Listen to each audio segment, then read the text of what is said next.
বাইরে থেকে কিছু একটা আওয়াজে নওরার হুঁশ ফেরে। এতক্ষণ সে নওয়াফের বাহু ডোরে আবদ্ধ ছিল। চমকে নওয়াফকে ধাক্কা দিয়ে দূরে সরিয়ে দেয়। আবার কি হলো? দূরে থাকুন অসভ্য লোক। কি অসভ্যতামি করলাম আমি? করেননি আপনি? নিজের স্টুডেন্টকে রুমে টেনে এনে চুমো খাওয়াকে অসভ্যতামি বলে না? You R my wife Naura. ও তাই নাকি? জানতাম না তো। কবে থেকে আপনার ওয়াইফ হলাম? যেদিন থেকে তোমাকে বিয়ে করেছি সেদিন থেকে। ওটা নকল বিয়ে, মানি না ওই বিয়ে। আমি আসল বিয়ে করব, তবে আপনাকে আর না। আপনি পুরাতন হয়ে গেছেন। করাচ্ছি তোমার বিয়ে, পা ভেঙে তোমাকে ঘরে বসিয়ে রাখবো। এত ভালোবাসা আগে কোথায় ছিল? যখনই দেখলেন আমি মনের মানুষ পেয়ে গেছি, তখন আপনার ভালোবাসা উতলে পড়ছে, তাই না? You are rejected. আমার রুমে আমার সামনে বসে আমাকে রিজেক্ট করছো? রুম কি শুধু আপনার একারই আছে নাকি? যাবো গা আপনার রুম থেকে, থাকুন আপনি আপনার রুম নিয়ে। বলেই নাওরা উঠে রুম থেকে চলে যেতে নিলেই নওয়াব আবারও তাকে পেছন থেকে আটকায়। ছাড়ুন আমায়, ধরবেন না আমাকে। আমার স্বামী রাগ করবে। কোথায়? আমি তো রাগ করছি না। আমি আমার ফিউচার স্বামীর কথা বলছি। তোমার প্রেজেন্ট, ফিউচার, এমনকি পাস্ট সবই আমি, অন্য কেউ না, মিস ঘাউরা। আপনি কিন্তু আমাকে অপমান করছেন। নওয়াব কিছু না বলে নিঃশব্দে নাওরার হাত থেকে তার হাতঘড়িটা খুলে নেয়। নাওরা সেটা দেখে বলে, আপনি কোন জাতের চোর? হ্যাঁ, সেদিন ফোন নিয়েছিলেন আড়ালে, আজ দেখি সামনাসামনি ঘড়ি খুলে নিচ্ছেন। উল্টাপাল্টা কথা বলে চেঁচাবে না কেন? সবাই জেনে যাবে আপনি ভদ্রবেশী অভদ্রলোক। তার আগে জানবে তুমি স্যারের বাসায় এসে স্যারের রুমে ঢুকে বসে আছো। হ্যাঁ, আর সেই স্যারটাই আমাকে হাতবন্দি করে রেখেছে। নওয়াফ নাওরার হাত ধরে একটা নতুন ঘড়ি পরিয়ে দেয়। নাওরা নিজের হাতের দিকে তাকিয়ে দেখে স্কাই ব্লু অ্যান্ড হোয়াইটের মিশ্রণে একটা ঘড়ি। দুপাশে হার্ট সিম্বল স্টোন আছে। সিম্পল কাজ হলেও ঘড়িটা অনেক সুন্দর। নাওরার এমন সিম্পল কাজের জিনিসই পছন্দ। ঘড়িটা তার খুব পছন্দ হয়েছে। পছন্দ হয়েছে?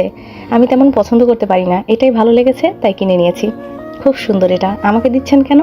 আমার ওয়াইফকে দিয়েছি আমি। দেখেছি ভাঙা ঘড়ি পরে ঘুরে। ওটা ভাঙা না, মাহারুর হাত থেকে পড়ে গিয়ে জাস্ট গ্লাসটা ফেটে গিয়েছিল। বাই দ্য ওয়ে, ঘড়িটা ভালো তাই নিচ্ছি, তবে আপনি ভালো না। সে তো তুমিও ভালো না। আমি কি খারাপ করেছি? যা করার সব আপনি করেছেন। রাস্তা ভুলে অমন অপরিচিত জায়গায় নিয়ে গিয়েছিলেন। সেখানে ঝগড়াটাও আমি করেছিলাম, তবে আপনি খাম্বার মতো দাঁড়িয়েছিলেন। লোকগুলো এসে উল্টাপাল্টা কথা বলে জোর করে বিয়ে দিল। আপনিও বিয়ে করে নিলেন। তারপর এসে বললেন বিয়ে মানেন না, ডিভোর্স দেবেন। এখন আবার এসব আলগাপিরিত দেখাচ্ছেন। You fraud. সব দোষ আপনার। সব দোষ আমার। কাগজে তো তুমিও সাইন করেছিলে, আমি একা না। তারপর কিছুদিন পিছু পিছু ঘুরে এখন বলছো আমি পুরাতন হয়ে গেছি।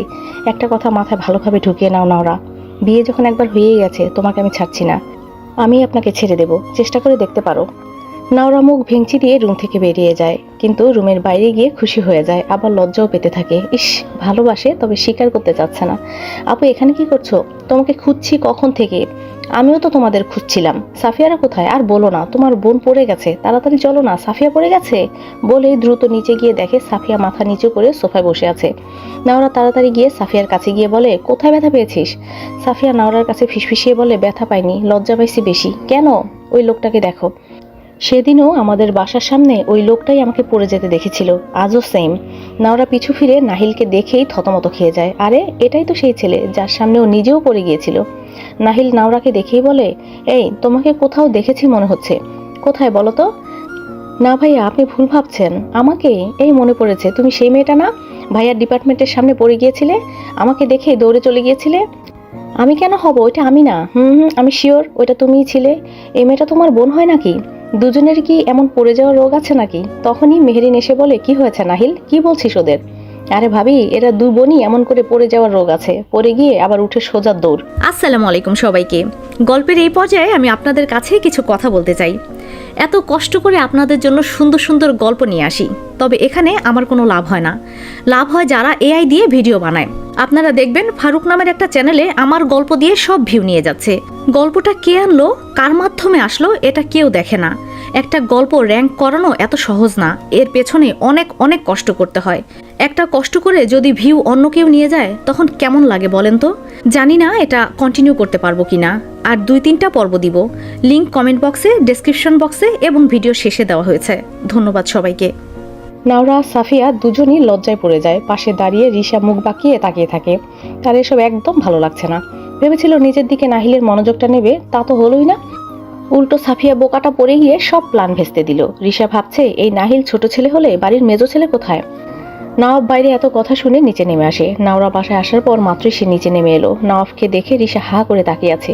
এই হ্যান্ডসাম ছেলেটি কি তবে মেজো ছেলে? ফর্সা, গায়ের রং বেশ লম্বা আছে, একদম পারফেক্ট যাকে বলে। কি হয়েছে নাহিল? ভাইয়া, এই যে এই পিচ্ছি মেয়েটা বাগানে পড়ে গিয়েছিল, নিয়ে এলাম। ব্যথা পেয়েছো সাফিয়া? না না স্যার, আমি ঠিক আছি।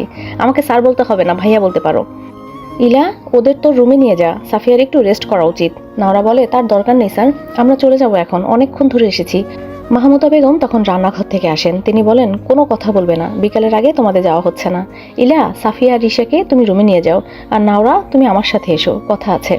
নাওরা একটু চিন্তিত মুখ হয়ে মাহমুদা বেগমের কথা শোনে। তার সাথে কিসের কথা থাকতে পারে? সে একটু ভয়ে নওয়াফের দিকে তাকায়। তবে নওয়াফ তাকে পাত্তা না দিয়ে সোফায় বসে ফোন দেখতে থাকে।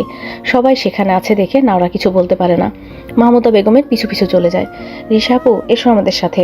তোমরা যাও, আমি এখনই আসছি। ঠিক আছে বলেই ইলা সাফিয়াকে নিয়ে নিজের রুমে চলে যায়, আর রিশা এগিয়ে গিয়ে নওয়াফের সাথে সোফায় বসে।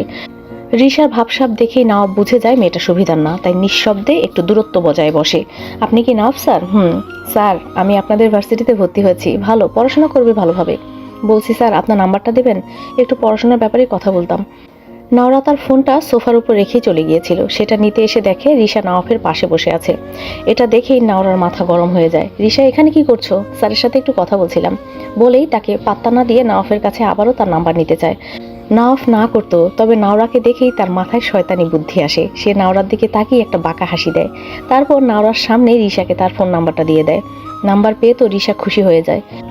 এত সহজে যখন নাম্বার দিয়ে দিল, তাহলে তাড়াতাড়ি পটিয়েও ফেলতে পারবে। তারপর সে খুশি মনে ইলার রুমে চলে যায়। নাওরা রেগে নওয়াফের দিকে তাকিয়ে থাকে। রিশা চলে যেতে বলে, আপনার নাম্বার দিলেন কেন? তোমার কি তাতে? আমি কাকে আমার নাম্বার দেবো সেটা আমার ব্যাপার, পরে বিপদে পড়লে আমার কাছে আসলে খবর আছে বলে দিলাম। বলেই নাওরা সোফা থেকে নিজের ফোনটা নিয়ে গিয়ে চলে যায়। তোমার ফ্যামিলিতে কে কে আছে? আমি আমার মামা মামির সাথে থাকি, আর দুজন মামাতো বোন। বাবা মায়ের মৃত্যুর পর মামাই আমাকে সাথে করে রেখেছেন। তোমার বাবা মায়ের কিভাবে মৃত্যু হয়েছিল? অ্যাক্সিডেন্টে, আমি তখন ছোট্ট ছিলাম, 10 বছর হবে হয়তো। ফাইনাল পরীক্ষার পর মামার বাড়িতে ঘুরতে গিয়েছিলাম। তো সেদিন বাসায় চলে যাওয়ার কথা ছিল, আব্বু আম্মু এসে আমাকে সাথে করে নিয়ে যায়। সাথে মামাও ছিল। রাস্তায় মামার সাথে আমি গাড়ি থেকে নেমে একটু দোকানে গিয়েছিলাম। পেছনেই আমাদের সেই গাড়িতে একটা ট্রাক এসে ধাক্কা দেয়। এসব বলার সময় নাওরার চোখ দিয়ে পানি পড়ছিল। মাহমুদা বেগম এসে নাওরাকে সান্ত্বনা দেন। নাওরা কিছুটা ধাতস্থ হতেই তিনি পুনরায় জিজ্ঞেস করেন, সেটা কি সাধারণ অ্যাক্সিডেন্ট ছিল? মামা তো তাই বলেছিলেন। পরে তো এই নিয়ে খোঁজ খবর করেছিলেন, ট্রাকের ড্রাইভার নাকি ঘুমিয়ে গিয়েছিলেন, তাই অ্যাক্সিডেন্টটা হয়েছিল। মাহমুদা বেগম সব শুনে তারপর আর কিছুই বলেন না। নাওরাকে স্বাভাবিক করতে অন্য প্রসঙ্গ তুলে গল্প করতে থাকেন। নাওরা এখন আর তেমন কষ্ট পায় না। বাবা মায়ের হায়াত ওই পর্যন্তই ছিল, তাই তারা চলে গেছেন। এখন শুধু সে দোয়া করে যাতে বাবা মা ওপারে ভালো থাকেন। ইলা, আমার ল্যাপটপটা কোথায় রেখেছিস? নাহিল ইলার রুমে এসে দেখে সবাই বসে ল্যাপটপে মুভি দেখছে। রিশা বারান্দায় বসে ফোন দেখছে। এভাবে একসাথে চিপকে বসে মুভি দেখতে তার ভালো লাগে না। নাহিলকে দেখেই সাফিয়া লজ্জায় গুটিয়ে বসে। নাহিল বলে, এই মেয়ে, আমাকে দেখে তখন ওভাবে পালাতে চেয়েছিলে কেন? আমি কি কিছু বলেছি নাকি? সাফিয়া শুধু না বোধক মাথা নাড়ায়। ব্যথা পেয়েছো? সাফিয়া আবারও মাথা নাড়ায়। কথা বলতে পারো না? ব্যথা পাইনি, দেখে শুনে চলবে সব সময়, হুটহাট খালি রাস্তায় পড়ে যাও। ইলা সাফিয়াকে জিজ্ঞেস করে, মানে আর কোথায় পড়ে গিয়েছিলি তুই? আমাদের বাড়ির সামনে। ভাইয়া, তুমি দেখলে কিভাবে সাফিয়াকে পড়ে যেতে? আর বলিস না, ওখানে আমার এক বন্ধুর বাসা, ওদিকে গিয়েছিলাম সেদিন, তখনই দেখেছি। আচ্ছা যাও, এখন আমরা মুভি দেখছি, পরে দিয়ে দিব। নাহিল আর কথা পারায় না, সাফিয়ার দিকে এক পলক তাকিয়ে চলে যায়। বিকেলে নওয়াফের বাবা বড় ভাই আসতেই তাদের সাথেও দেখা হয়ে যায়। রাশেদুল খানের আজ বাসায় থাকারই কথা ছিল, তবে জরুরি কাজে ওনাকে চলে যেতে হয়েছিল। মিষ্টি তার বাবার সাথে গিয়েছিল আজ।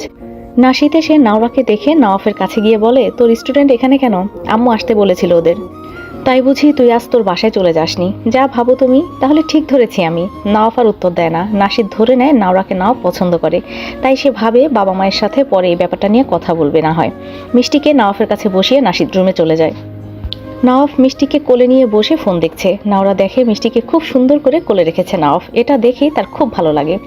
একজন পুরুষ মানুষের বাচ্চা কোলে নেওয়া দেখতে খুব সুন্দর লাগে। তারা খুব যত্নে একটা বাচ্চাকে কোলে নেয়। নাওরা ভাবতে থাকে তাদের সন্তানকে নওয়াফ কতটা আগলে রাখবে। কল্পনাও করতে থাকে এসব নিয়ে। হঠাৎই সাফিয়ার ধাক্কায় তার হুঁশ ফিরলে লজ্জায় লাল হয়ে যায়। কি ভাবছিল সে? তাদের বাচ্চার কথা। নওয়াফের দিকে তাকিয়ে দেখে নওয়াফও তার দিকেই তাকিয়ে আছে। নিজের ভাবনা মনে পড়লে লজ্জায় সে মাথা নিচু করে ফেলে। নওয়াফ ভুরু কুঁচকে তাকিয়ে ভাবে, নাওরার আবার কি হলো? নওয়াফ তো আর জানে না নাওরা তাদের বিবাহিত জীবন নিয়ে কত কি কল্পনা করে নিজেই লজ্জায় লাল হয়ে যায়। রাশেদুল খান ফ্রেশ হয়ে নিচে আসতেই নাওরার সাথে দেখা হয়। মাহমুদা বেগম ওনার সাথে পরিচয় করিয়ে দেন। আসসালামু আলাইকুম আঙ্কেল, আমি ইলার বান্ধবী সাফিয়ার বোন। ওয়ালাইকুম আসসালাম। তোমাকে অসংখ্য ধন্যবাদ মা, আমার মেয়েটাকে সাহায্য করার জন্য। এভাবে বলবেন না আঙ্কেল, ইরা তো আমার ছোট বোনের মতো। কথার এক পর্যায়ে যখন নাওরার বাবার কথা উঠে আসে তখন রাশেদুল ইসলাম জিজ্ঞেস করেন, তোমার বাবার নাম কি? জি, জাহিদ ইসলাম। জাহিদ নামটা শুনে উনি একটু থমকে গেলেও আর কিছুই বলেন না। নাওরাদের চলে যাওয়ার সময় হলে নওয়াফ উঠে দাঁড়ায়। চলো আমি বাসায় নামিয়ে দিয়ে আসি। না স্যার, লাগবে না, সৈকত ভাই আসবে বলেছিল। নওয়াফ এবার সরাসরি জিজ্ঞেস করে, কে সৈকত? রিশার বড় ভাই। আসতে না করে দাও, তোমার স্যার হিসেবে তোমাদের পৌঁছে দাও আমার দায়িত্ব। আচ্ছা স্যার। মুখে এটা বললেও মনে মনে বলে, জামাইয়ের দায়িত্ব পালন করতে পারে না, আসছে স্যারের দায়িত্ব দেখাতে। নিজের জেলাস এটা বললে কি হয়? ভালো যে বাসেন, স্বীকার করছেন না তো? আমিও আপনাকে দিয়ে স্বীকার করিয়েই ছাড়বো, নয়তো আমার নামও নাওরা না।